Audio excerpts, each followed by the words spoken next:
Hello, I am Xarkun. This is World of Warships Legends. Today I've got a battle for you in the Tier 7 Premium German Battleship Odin. It is going to be played on Tears of the Desert in a domination mode match by none other than the star of today's video, Addison Gonzalez. That's a name you may recognize if you ever watch my live streams and participate in the chat. Addison is usually a regular participant there, and he has, on the PlayStation Network, what I think is objectively one of the best names out there, and that is Hippersdontlie. I love that name. I think it's fantastic.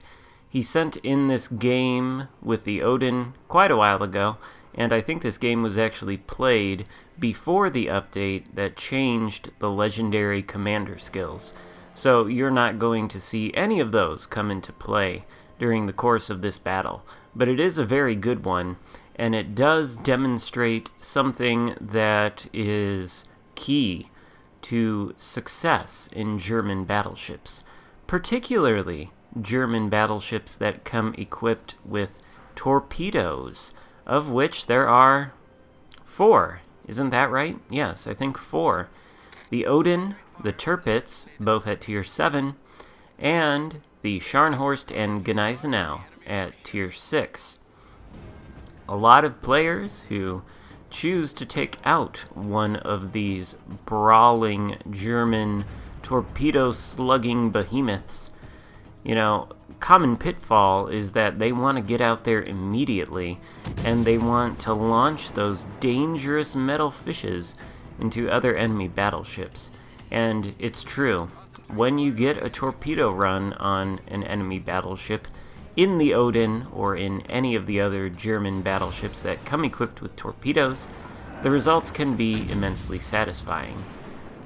The trick, of course, is getting into a position with your torpedo-slugging German battleship that will result in your success at torpedoing an enemy battleship, and that success means not immediately getting into a position where everybody on the enemy team has access to shooting your ship and will take you down in short order. You want to be able to survive the torpedo-slugging engagements, and in order to do that, you do need to exercise a healthy amount of restraint.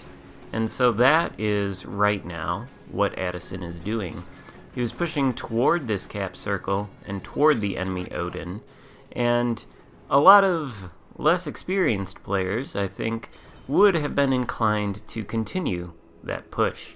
Obviously, it would not have been a good idea for Addison to do that, though. There is an enemy destroyer, and I believe it was an Akatsuki, smoked up there inside of the Alpha Cap, which is currently being contested because there is at least one friendly destroyer inside the cap border, and there's another one. Actually, they're both inside the cap border now. So, Addison is backing off here. He's allowing his teammates another Akatsuki, and I didn't catch what the enemy destroyer out there to the left of the screen is, but he's allowing them to push in and deal with the single solitary enemy destroyer that we know about in the area. There they have spotted him inside of the smoke screen. Addison does have the high explosive loaded, so he is going to be able to more effectively deal damage to this particular Japanese destroyer, who is launching his torpedoes and speeding up from a complete stop to try to escape. His efforts are futile. He goes down to the friendly Akatsuki, and that eliminates the most severe torpedo threat in the area for now.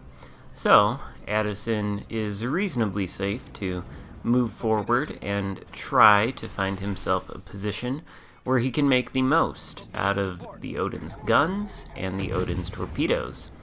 A broadside Iowa across the map is reversing, and a broadside Jean Bart is going forward. Addison gets a nice hit on the Iowa, and I think he's going to deliver a follow-up shot to the Jean Bart's broadside. Anytime you can catch a Jean Bart doing this, you definitely want to take the shot.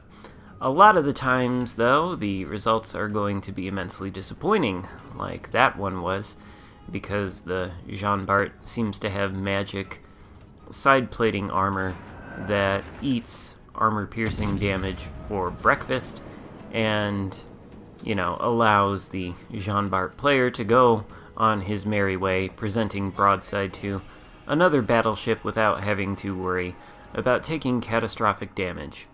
And that's always nice. For the enemy, anyway. Anyway, the Alpha cap is flipped. The enemy team does have the Bravo and Charlie caps, so they are at an advantage in terms of capture circles secured, but they have lost one destroyer, and Addison's team have lost none. The two friendly destroyers, responsible for eliminating the first enemy Akatsuki, are now moving, cutting across Addison's bow, heading toward the Bravo cap, and some of them are launching torpedoes in the direction of that enemy Odin, the very first ship Addison engaged in this battle, who is currently sort of stuck in position reversing. Looks like he's going forward now. Addison taking the shot. Not likely to get a bunch of damage out of this one, and he doesn't, but it is a decent damage roll, taking away about 4,000 hit points from that Odin. Enemy Baltimore out there giving broadside. Obviously, this is the target to go for. Addison could potentially finish off this Baltimore in one shot, and doing so would eliminate a great threat to his destroyer teammates smoked up in front of him. Unfortunately, German accuracy strikes again, and the Baltimore gets away with it. Hopefully, he does not pop his radar, spot these destroyers, and begin shooting at them. Doesn't look like he's going to do that, since his high-explosive salvo appears to have been aimed at Addison. It does start a fire, but on the bright side, the Baltimore is nearly dead. Excuse any banging you might hear in the background. I have no idea what's going on outside of my apartment, but it's really starting to irritate me. Anyway, the Baltimore is down. Addison is moving forward into this cap. He is in a position now, though, where he is surrounded on all sides by several enemy ships, which is very dangerous, and there is a Benson 4 kilometers in front of him, who undoubtedly has torpedoes. Addison does pop the sonar in order to have advanced warning of the incoming wall of skill, but he's not going to be able to avoid all of it. At best, it looks like the Benson is going to hit him with 2 torpedoes, maybe only 1 actually. They do significant damage, but Addison has the damage control. He uses it, stops the fire and the flooding, and deploys one of his repair party charges. The Benson is dead. There's only 1 destroyer left on the enemy team, and here's a Fiji behind us who has poked out from behind the island and is exposing himself to death and destruction. Addison's main gun is almost reloaded, but he doesn't need it because the secondaries finish off the Fiji for a close quarters expert and Addison's 3rd kill of the game.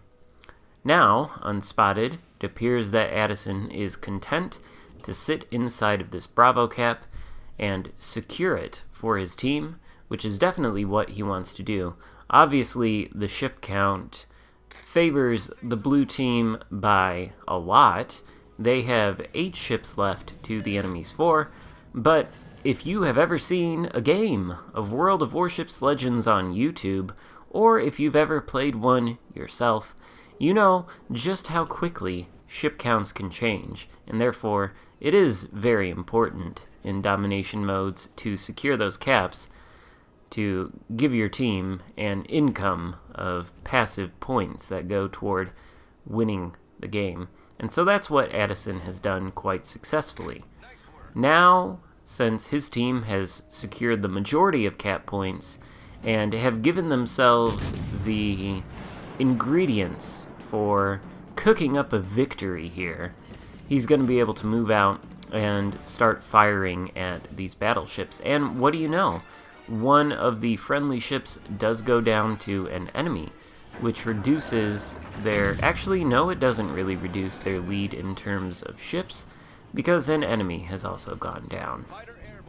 Anyway, the Odin and the Iowa out here, don't know it yet, but both of them are in big trouble.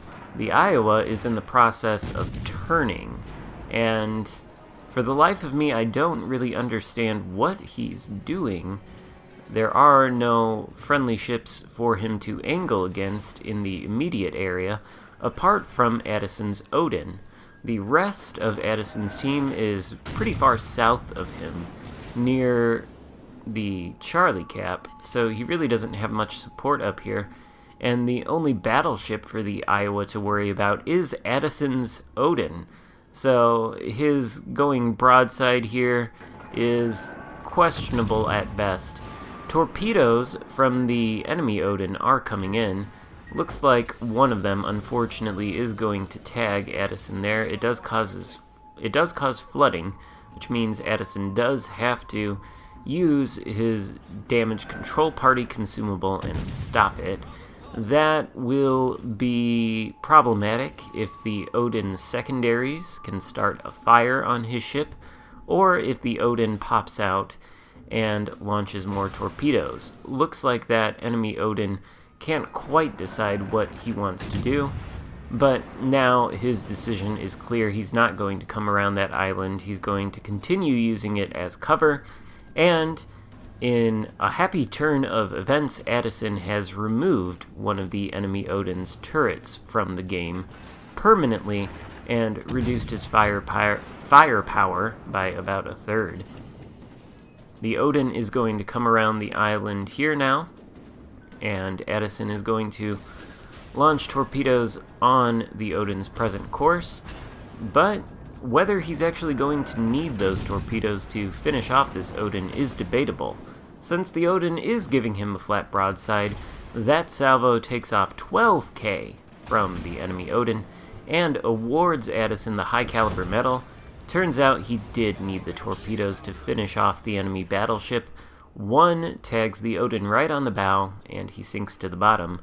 That just leaves in the area the enemy Iowa, one enemy destroyer still unaccounted for, and the Iowa, who has already demonstrated questionable maneuvering in terms of giving broadside to Addison for such a long time, is now continuing with questionable decisions, moving closer to an Odin, which of course results in his destruction, and awards Addison with a well-earned 5th kill and the Kraken Unleashed medal, 152,000 damage done.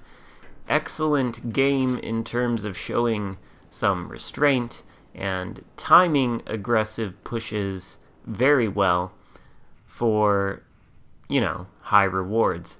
Only one enemy destroyer is left. The blue team has secured all 3 capture points, and they are on the verge of victory here. There's nothing that enemy destroyer can do. Unfortunately, he is prolonging the inevitable by remaining unspotted, but I think the game is going to end before he does get spotted and before anybody has the opportunity to take him out. So, well played, Addison. Very nice game. Thank you for sending it in. I hope you guys enjoyed it, because that's all there is today. So thank you for watching. Give the video a like if you did enjoy it, and consider subscribing if you haven't already done that. I will see you next time. Goodbye.